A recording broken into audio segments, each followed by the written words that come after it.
قبلہ حضرت علامہ پیر طریقت جناب مولانا مفتی عبدالخالق صاحب مجددی رحمت اللہ تعالی علیہ، ہماری خوش قسمتی ہے کہ جب وہ لوٹن یہاں پر شفٹ ہوئے تو اس کے بعد اسی طرح مجالس میں بھی اور اس کے علاوہ بھی بہت شفقت فرماتے اور ان سے ملاقاتوں کا سلسلہ رہا۔ انتہائی متقی، پرہیزگار اور دینی علوم کے اوپر بہت دسترس رکھنے والے، اور پھر اللہ تبارک و تعالیٰ نے انہیں خدمت دین کا اور انسانوں کی اصلاح کا جو جذبہ عطا فرمایا، زندگی کے آخری دم تک وہ اس سلسلے کو جاری و ساری رکھا۔ انہوں نے دعا گو ہے کہ اللہ پاک ان کے اس مرکز پنروان پر کروڑوں رحمت نازل فرمائے۔ قرآن پاک کی آیت کریمہ آپ کے سامنے تلاوت کی ہے، مختصر سا وقت ہے، سمجھنے سمجھانے کے لیے چند باتیں عرض کرنی ہیں۔ اس بات میں تو کسی کو کبھی شک و شبہ نہیں رہا کہ انسان کی زندگی فانی ہے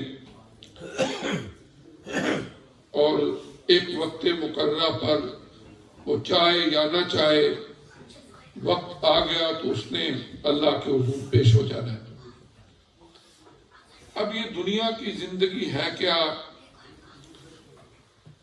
اس کا مقصد کیا ہے؟ اللہ تعالیٰ نے یہ بات انسانوں تک پہنچانے کے لیے ایک بڑا مربوط مضبوط سسٹم بنایا۔ اپروکسیمیٹلی 124,000 اللہ پاک نے نبی بھیجے، کتابیں نازل فرمائیں، صحیفے نازل فرمائے، اس لیے کہ یہ بندے جو تھوڑی دیر کے لیے اس زمین کے اوپر بسنے کے لیے رہنے کے لیے آتے ہیں، انہیں یہ بھی پتا ہو کہ ہم جب اشرف المخلوقات ہیں تو پھر ہمیں یہاں پر جینے کا ڈھنگ سیکھنا چاہیے اس مالک حقیقی سے جو ہمارے ایک ایک باڈی سیل کو عدم سے وجود عطا کرنے والا ہے۔ اب وہ انبیاء اور رسل تشریف لاتے رہے، انسانوں کو بتاتے رہے تم کون ہو، تم کہاں سے آئے ہو، تم نے کہاں جانا ہے، زندگی کے سفر کا یہ مرحلہ جس سے تم ابھی گزر رہے ہو یہ کیا ہے۔ وہ کسی نے کہا تھا مسافر ہی نظر آیا جو دنیا میں جسے دیکھا اسے آلودہ گرد سفر دیکھا۔ اب یہ سلسلہ چل رہا ہے۔ آپ کو پتا ہے کہ جو ہمارا ایک دن کے 24 آورز گزرتے ہیں، ان 24 آورز میں تقریباً 153,000 لوگوں کی ڈیتھ ہوتی ہے۔ یہ جو پلانٹ جس کے اوپر ابھی ہم رہ رہے ہیں، زمین، اس کے اوپر 8 بلین لوگ اس وقت موجود ہیں۔ 8 بلین، 8 ارب کی ابھی آبادی ہے زمین پر، اور ان میں سے 1 لاکھ تقریباً 53,000 یہ 24 گھنٹے کے اندر فوت ہو جاتے ہیں، اور اس سے کچھ زیادہ پیدا بھی ہو جاتے ہیں۔ یعنی آپ یہ سمجھے کہ ایک کیو ہے، ہم سارے اس کیو میں لگے ہوئے ہیں، اور اس کیو میں سے ہر روز تقریباً 1.5 لاکھ کے لگ بھگ 153,000 بندے وہ آگے گزر جاتے ہیں۔ ہم ہر روز کیو میں آگے ہوتے جاتے ہیں۔ یہ اللہ کی اپنی مرضی ہے، اس نے کسی کو کتنی زندگی دی ہے اور کیو کے اندر اس نے اس کو کہاں کھڑا کیا ہوا ہے۔ دنیا کے اندر بڑی بڑی ریالٹیز ہیں، اللہ کا وجود ایک ریالٹی ہے، اللہ کے نبی اور رسول ایک حقیقت ہے، قیامت کا برپا ہونا ایک حقیقت ہے، لیکن اس زمین کے اوپر بے شمار انسان ہیں جو ان کو ڈینائی کر دیتے ہیں، وہ کہتے ہیں ہم نہیں مانتے۔ خدا کے منکر موجود ہیں، نبیوں کے منکر موجود ہیں، آخرت کے منکر موجود ہیں، ایتھیسٹ ہیں، لیکن موت ایک ایسی حقیقت ہے اس کا منکر کوئی بھی نہیں ہے۔ یہ بھی ریالٹی ہے لیکن اس کا منکر کوئی نہیں ہے، اس لیے کہ ہر ایک مانتا ہے کہ میں نے مر جانا ہے، لیکن اب تو گھبرا کے یہ کہتے ہیں کہ مر جائیں گے، ارے مر کے بھی چین نہ پایا تو کدھر جائے گا؟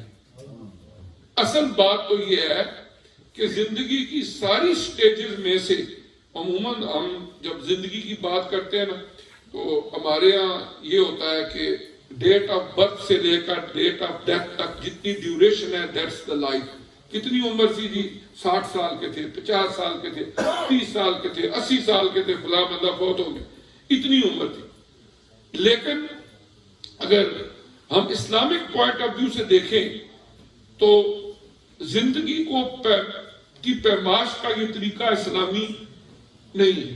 مثلا تو اسے پیمانہ امروز و فردا سے نہ ناپ، جاویدہ پہ ہم دوا ہر دم جواں ہے زندگی. علامہ اقبال رحمۃ اللہ فرماتے ہیں آج اور کل کہہ کے تو اس زندگی کی پیمائش نہ کر، بلکہ ہمیشہ ہمیشہ جاویدہ ہے، یہ جاری و ساری رہتی ہے. جب ابھی مادی وجود نہیں بنا تھا، صرف عالم ارواح تھا، اللہ فرما رہے تھے الستو بربکم، ساری روحیں جواب دے رہی تھی قالوا بلا، وہ بھی زندگی کی ایک حیت تھی. پھر اللہ تعالیٰ نے ماں کے پیٹ کے اندر جو انسانوں کو زندگی عطا کی، وہ بھی زندگی کی ایک کیفیت ہے. پھر اس سے آگے اس دنیا کی زندگی میں آ کے جتنا اللہ نے چاہا الی اجل مسمی، اس کو مقررہ وقت کے لیے یہاں پر رکھا، یہ بھی زندگی ہے. اور جب روح کف سے انسری سے پرواز کر جاتی ہے، پھر بھی کیا ہوتا ہے؟ آیات برزخیہ، آیات اخروی، پھر بھی زندگی رہتی ہے، آیات رہتی ہے، اپنا سفر یہ رات رواں دواں رکھتی ہے. تو یہ انسانی زندگی کا ایک سفر ہے. اس میں جو very very important part of journey ہے وہ ہے دنیا کی زندگی.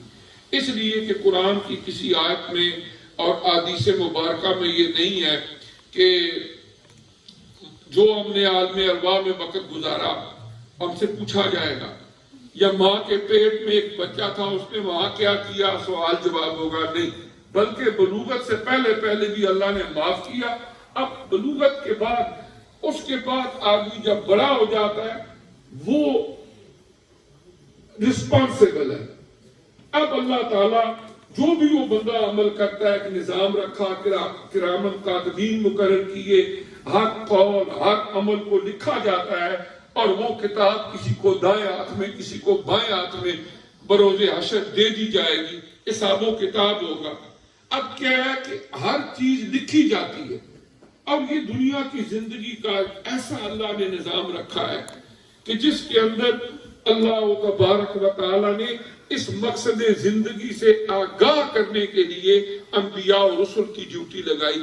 اور جب انسانیت عالم شباب کو پہنچی، آقا انعامدار محمد الرسول اللہ صلی اللہ علیہ وسلم تشریف لائے، خاتم النبیین بن کے، اللہ کے آخری نبی اور رسول بن کے. اللہ تبارک و تعالی نے اپنا آخری کلام انسانیت کے نام قرآن جو ہے وہ نازل فرما دیا. اب اس کے بعد اللہ تعالیٰ نے قیامت تک کی ڈیوٹی صلحاء کی، صوفیاء کی، علماء کی لگائی کہ وہ قیامت تک اس اللہ کے پیارے دین کو اللہ کے بندوں تک پہنچاتے رہے گی. اور میں یہ سمجھتا ہوں کہ خوش قسمت ہوتے ہیں وہ لوگ جو ایسی بابرکت مجالس کے اندر اللہ کی توفیق سے آتے ہیں اور پھر اللہ تعالیٰ کا ذکر کرتے ہیں. اللہ تعالیٰ کا ذکر کرنا یہ ہماری زندگی کا مقصد ہے. حضرت سفیان ثوری رحمت اللہ علیہ تابعین میں سے ایک بڑے بزرگ گزرے. وہ منبر پہ بیٹھتے اور فرمایا کرتے تھے کہ جس وقت میرا اللہ مجھے یاد کرتا ہے، مجھے پتا ہوتا ہے کہ اس وقت اللہ مجھے یاد کر رہا ہے. کسی نے پوچھ لیا کہ اس کی کوئی دلیل، کہ آپ کو پتا ہوتا ہے کہ اس وقت اللہ آپ کو یاد کر رہا ہے؟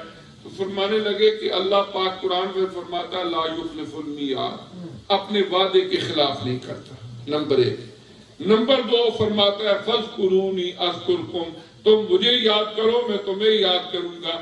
تو لہذا جس وقت میں بیٹھ کے اس رب ذوالجلال کو یاد کر رہا ہوتا ہوں تو وہ وعدے کے خلاف نہیں کرتا، اس وقت وہ مجھے یاد کر رہا ہوتا.